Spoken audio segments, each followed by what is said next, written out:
Let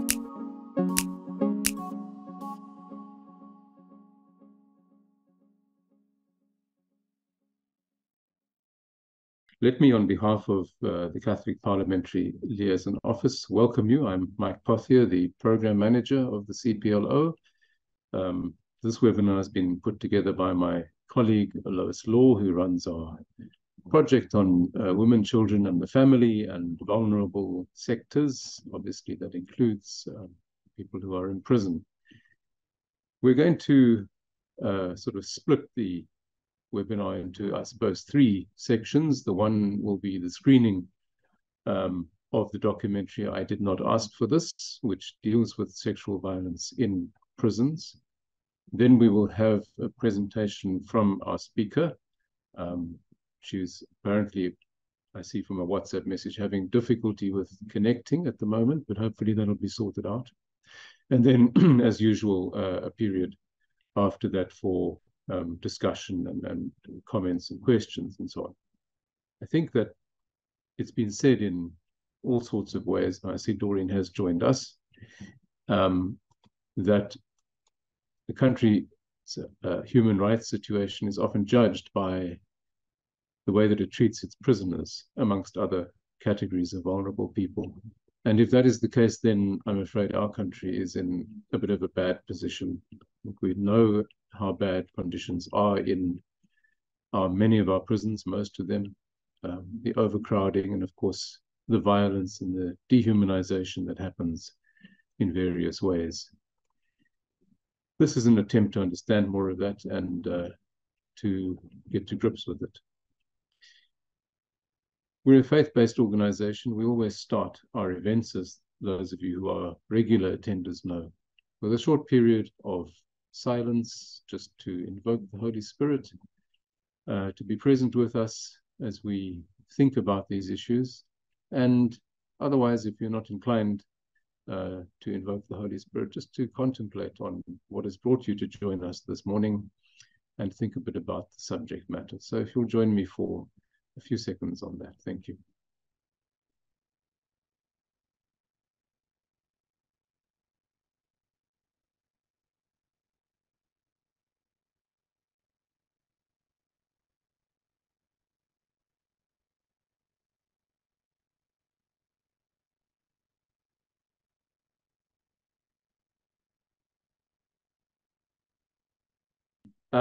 Doreen, welcome. I'm glad you could join us after the difficulties earlier.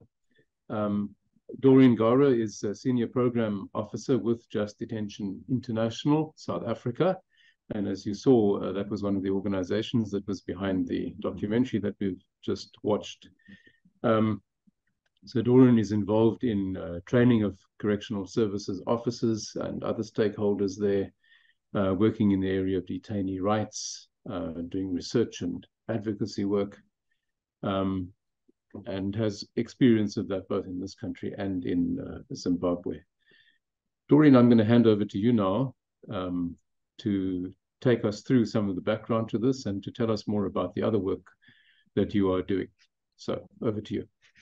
Thank you so much, Mike, and apologies to everybody for joining late. My internet connection has been pretty awful today. So I'm just going to turn off my camera. I just wanted to say hello to everybody with the camera on, and then I'm going to turn off my camera because, like I said, spotty internet.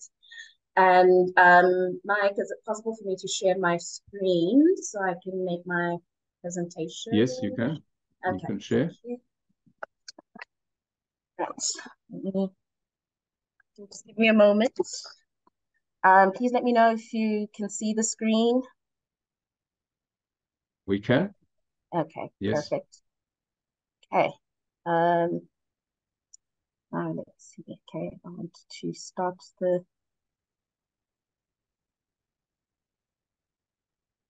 Sorry, just trying to start the PowerPoint.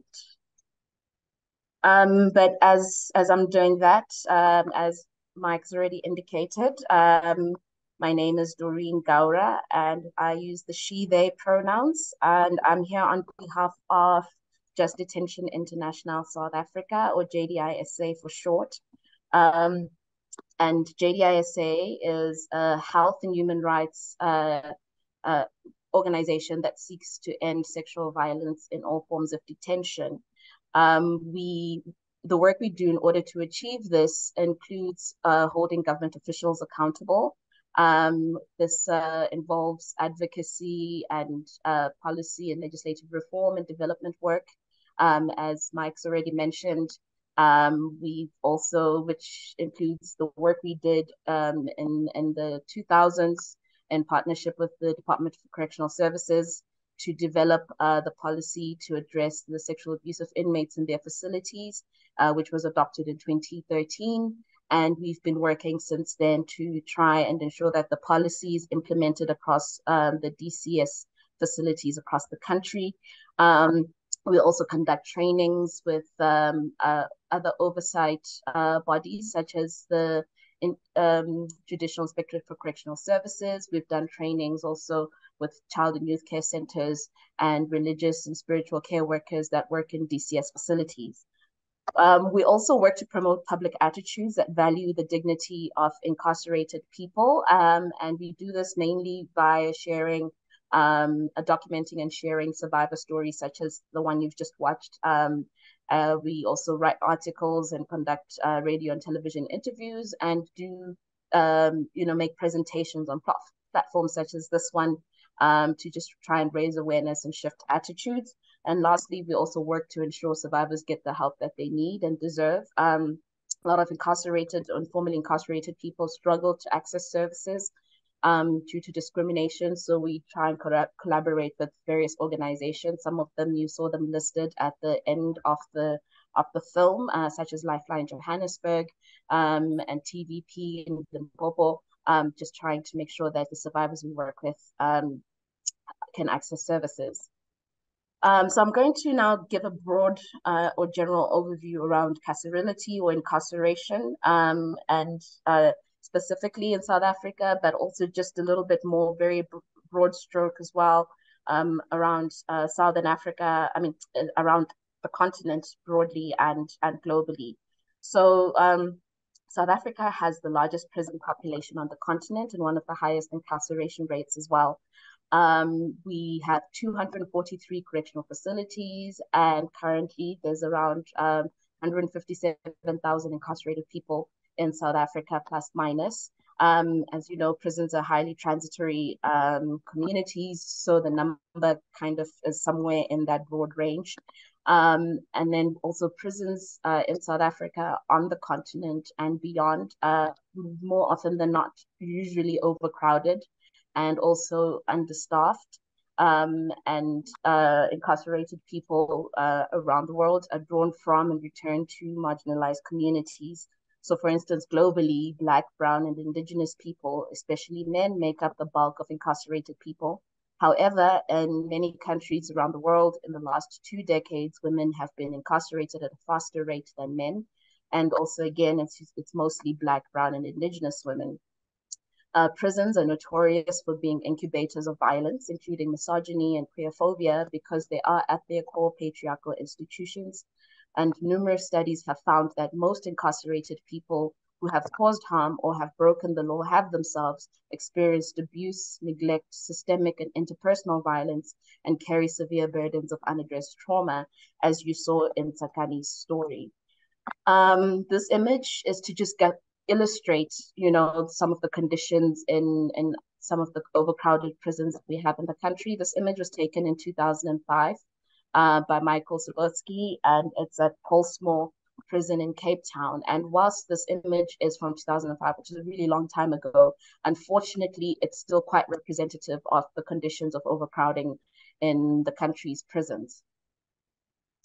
So now to go a bit deeper into the topic we're here to discuss specifically, which is sexual abuse in prison. Rape in prison has historically and in many countries continues to occur with relative impunity. And this is mainly because governments refuse to acknowledge it as an official issue, to officially acknowledge it as an issue. And unfortunately, the thing is, sexual abuse in prisons impacts everyone, much like incarceration itself, which extends far beyond prison walls, as it harms not only incarcerated people, but their families and communities. who are also impacted materially, psychologically, and sometimes even physically by the institution and its violences.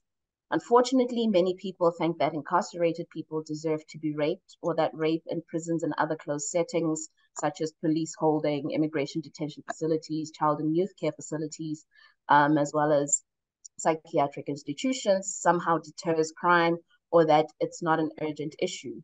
These beliefs thrive because of the deeply ingrained rape culture in our society, as well as the fact that the voices of incarcerated persons are rarely listened to. There's also a huge issue around the institutional cultures in these particular kinds of institutions, like I mentioned, the Department of Correctional Services, corrections facilities, and police holding cells that generally tends to disappear sexual violence. Yeah. So before I go further, I think it's important to make this particular point because sometimes we find that there's a lot of muddling of issues when it comes to this particular issue. As JDI say, our work is to address sexual violence and not sex that happens in prison. So sex does occur, consensual sex does occur in prisons, and consensual sex is basically when people knowingly and freely agree to have sex with one another. And it's also, it has to be voluntary, uncoerced, and with a full understanding of what one is consenting to. There is no consent where force is used, the perpetrator abuses a position of power, manipulation, trickery, or deceit are used. A person, one of the parties is incapacitated or under the influence of alcohol or drugs. Also incarcerated people deprived of their liberty in other detention facilities cannot consent to sexual contact with staff members or other service providers given the power differential. Minors in South Africa, minors under the age of 16 can't give consent to anyone over 16. Minors over 12 but under 16 can give consent to someone within the same age range. However, children under the age of 12 can't give consent at all.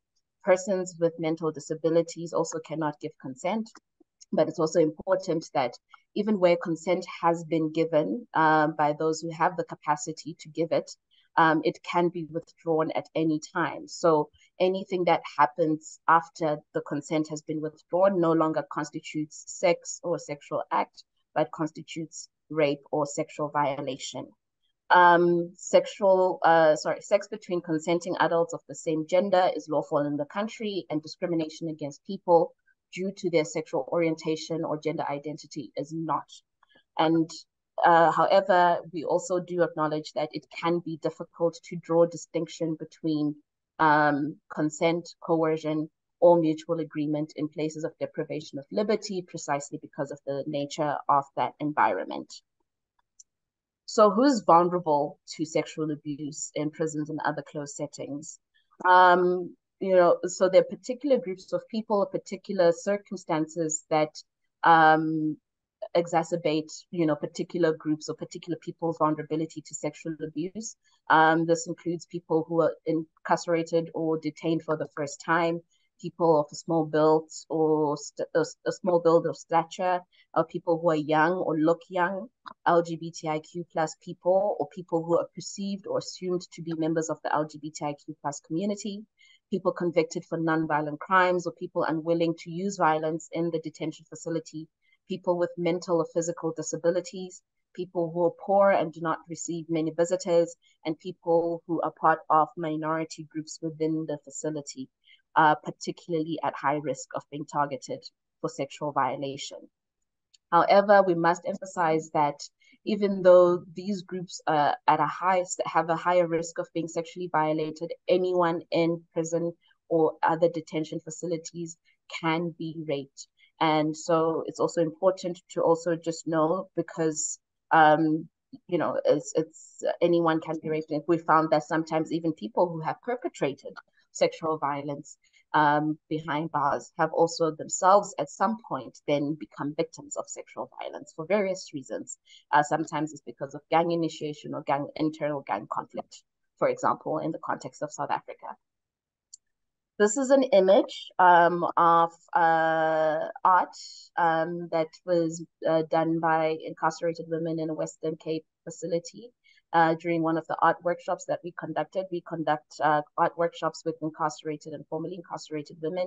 And so this is just an image to just show some of the beautiful work that the women have put together and to kind of segue into the next couple of slides that are looking at the experiences specific to women's facilities. So historically, JDISA, a lot of JDISA's work was in men's facilities. This is also mainly because majority of the prisons in the country, majority of the incarcerated population, as I mentioned, are men, and also precisely because JDI's work was kind of catapulted by corrections officials working in Paulsmoor in the men's facility who were concerned about the issues, the issue of sexual violence taking place in the prisons in 2004. But in the last few years, we have started investigating the situation in women's prisons as well. And we do this via focus group discussions and the art workshops I've just mentioned. And we've done a few in various facilities and various communities around the country.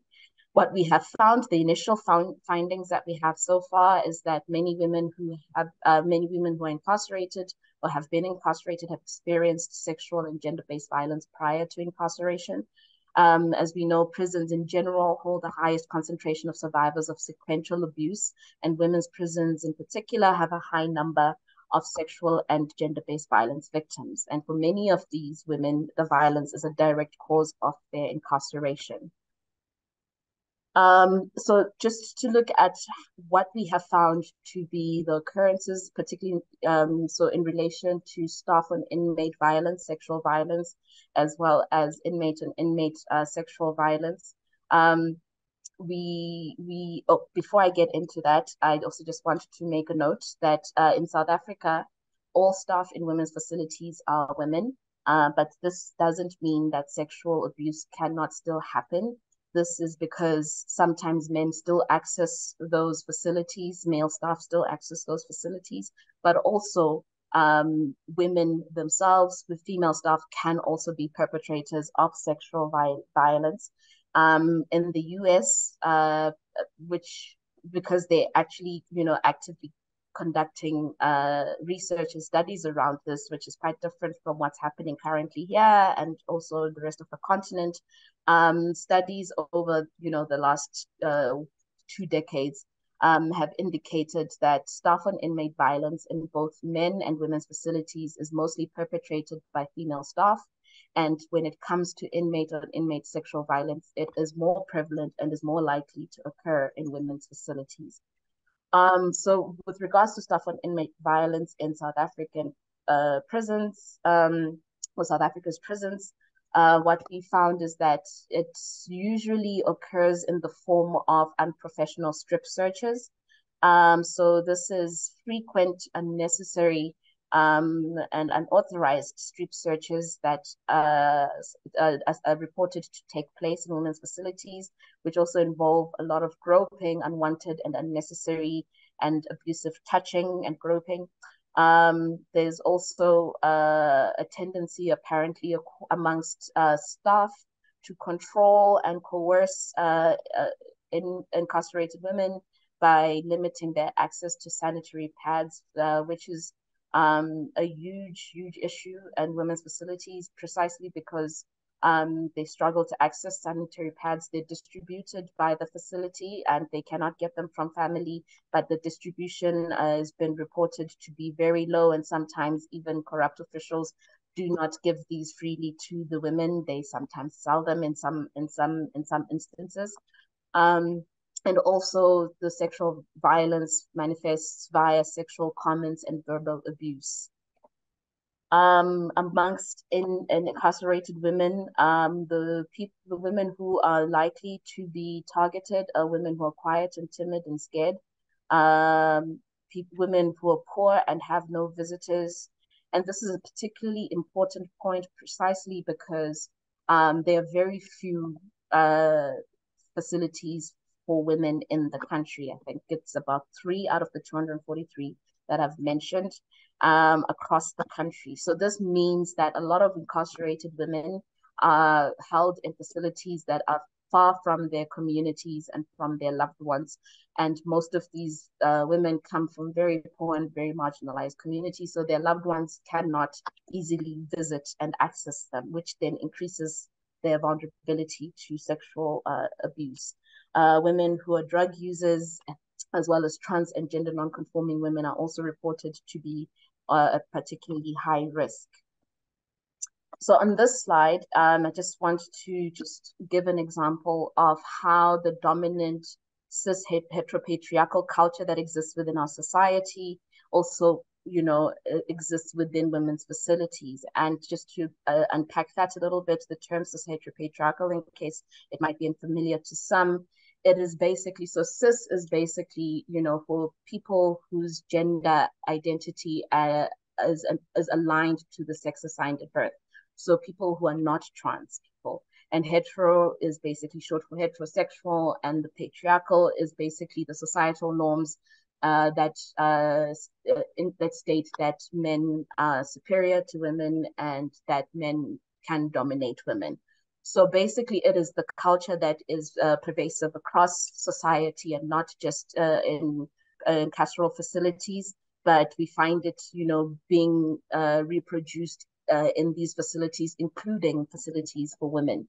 And these are two quotes that I've taken from the focus group discussions from two separate women in two different facilities around their perceptions and understanding of sexual violence in those facilities, in the facilities that they've been in.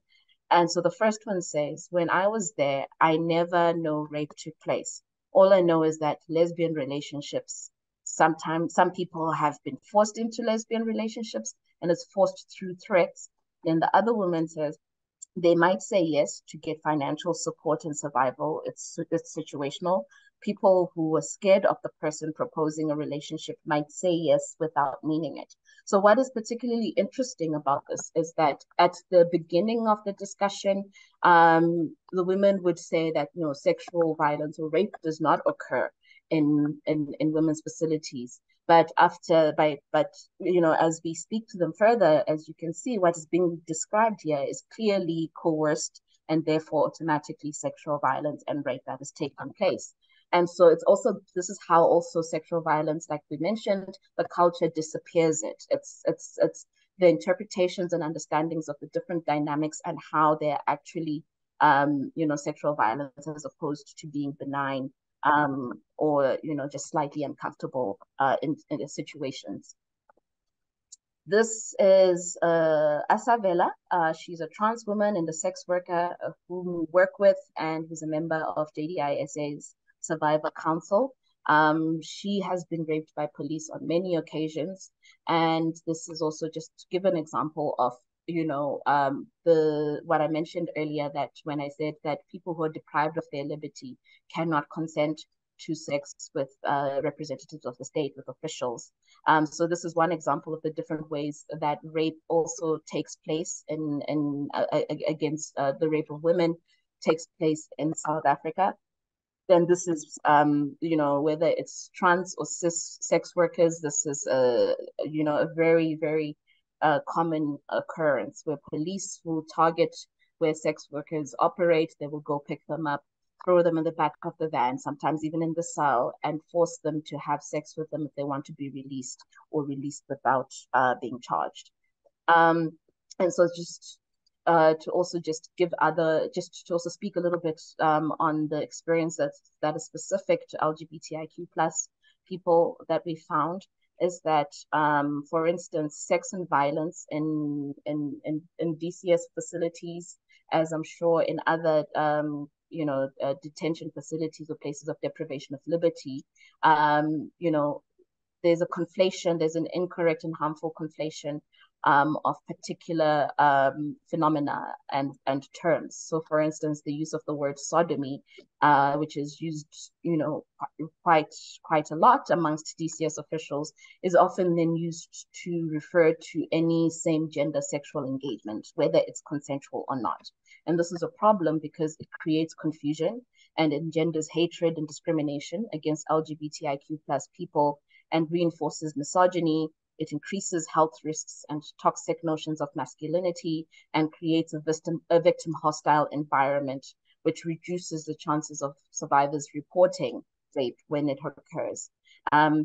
Pictured here is Vusi, another one of the survivors we work with, who was forced into 3 abusive relationships, quite similar to the examples in the women's facility that I touched on earlier, in the 6 months that he was in Kosimampuru Correctional Center.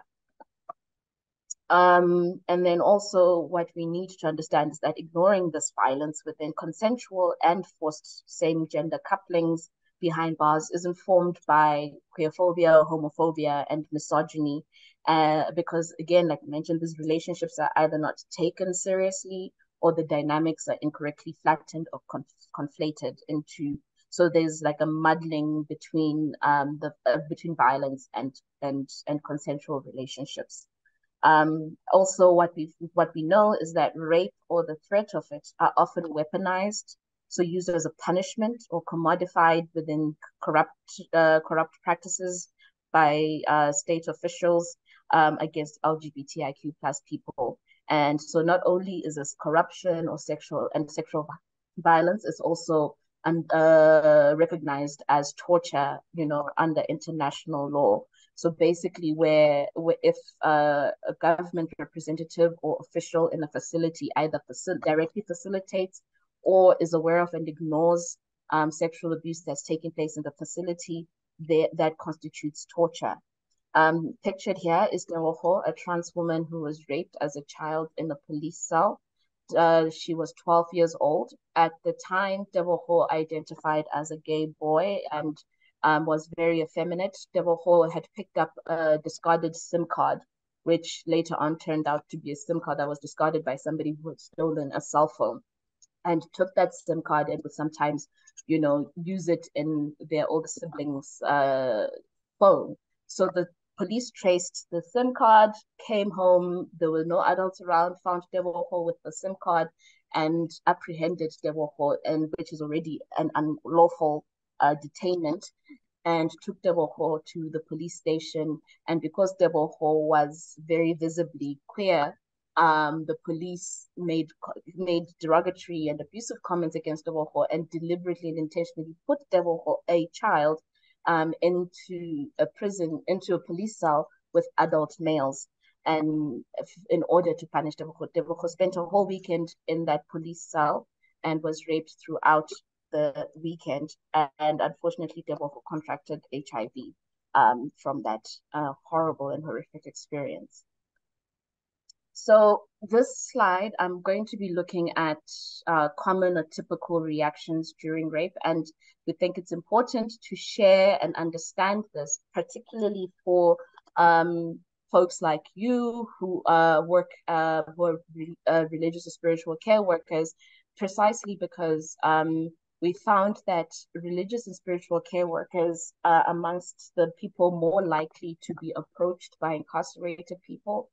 And especially survivors or victims of sexual abuse, because other than the officials, they're the only outsiders that people who are incarcerated or deprived of their liberty have access to. So it's important to understand the different ways in which people react or respond to violence and violation, because often people believe that there's only one way of reacting to sexual violence, which is, people believe people that being violated would automatically fight or try and resist. So when victims' reactions deviate from this, they're often not believed, and this causes secondary traumatization. So the different ways that people would react during a rape would be: some people freeze, they're unable to move or think or speak. Others yield and appear to give in or pretend to cooperate so as to minimize the violence and the brutality. Others would bargain and attempt to negotiate one sex act in order to avoid another, or negotiate condom use. Others would fight, which is the one that most people understand.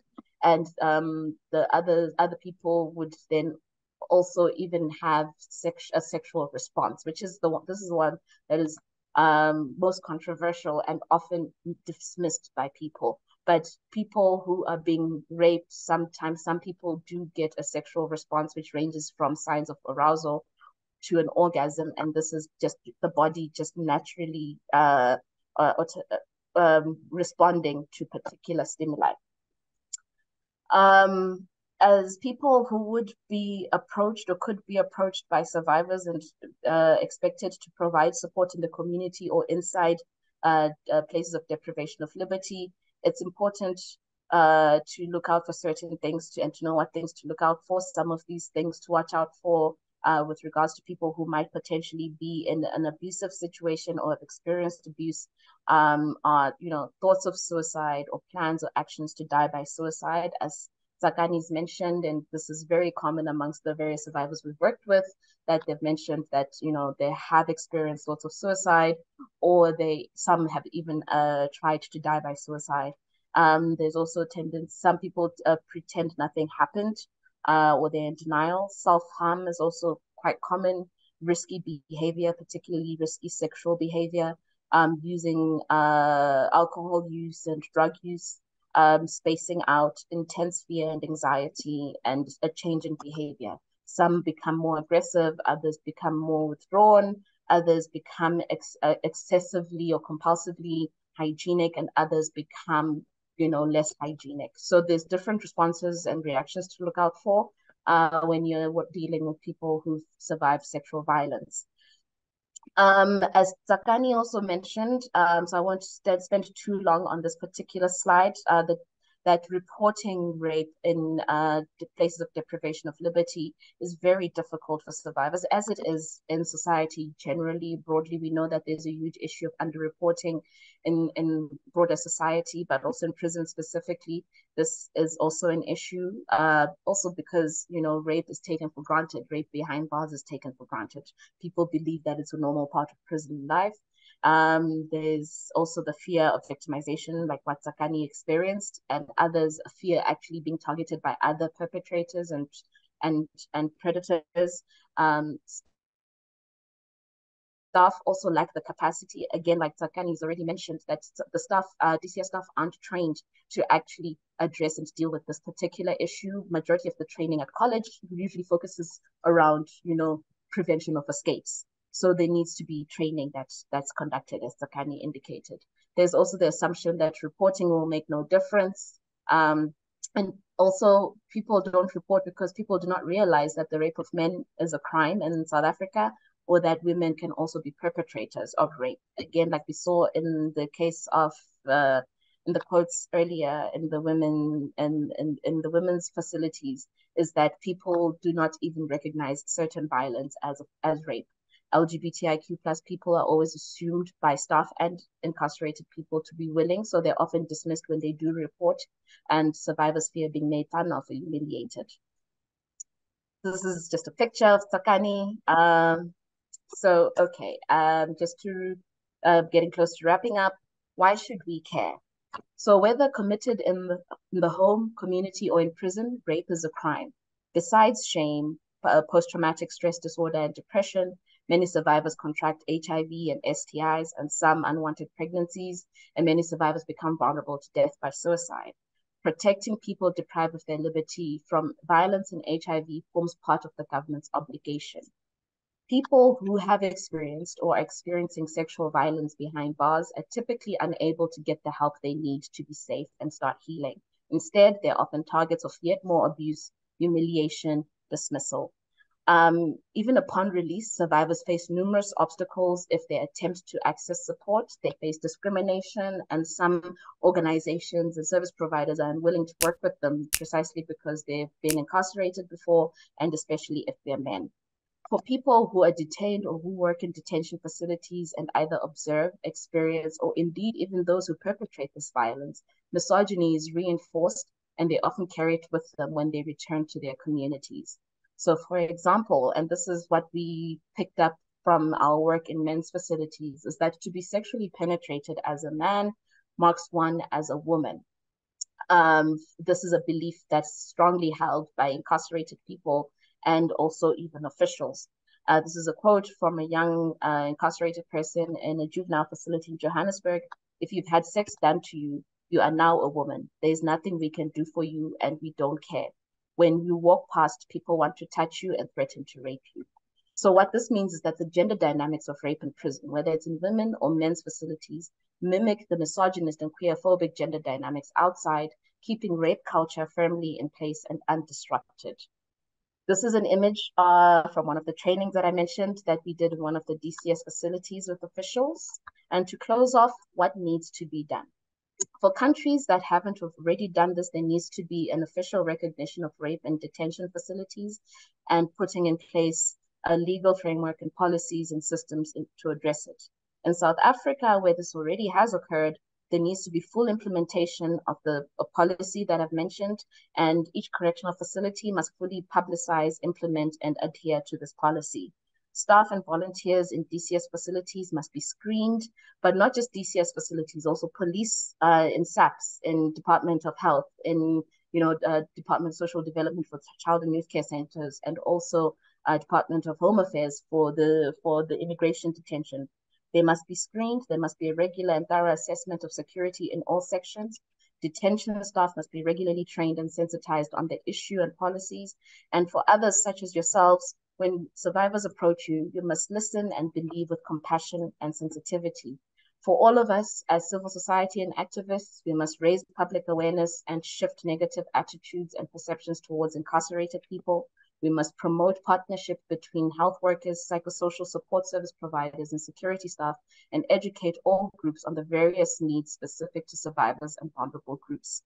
And again, also, lastly, we need to always ensure that there's a review and implementation and updating of policy and legislation, and also, redirecting our focus from custodial sentencing, especially for minor or non-violent offenses, and applying more and more a restorative justice approach as opposed to a punitive approach, which is currently being used. I will close with this quote from Isaac, one of our other survivors. The greatest tragedy is not what happened to me in prison. The greatest tragedy will be for me and us to fail to stop this from happening to others and forget about those who are still at risk of violence. Thank you for your time. So let me thank Doreen in particular for not just your presentation, but also putting us in touch with the documentary, and for all the work that you are doing. I do hope that you get some response from those who've joined us in this webinar, and certainly we will keep in touch on this question. We do try at least once a year, more or less, to have some sort of a focus on prison-related issues. So we will keep that up. Thanks also to Lois Law, who put this together for us, and for our events coordinator, Sue Doherty, who's been working as always in the background of all of this. Thank you, everybody, for joining us.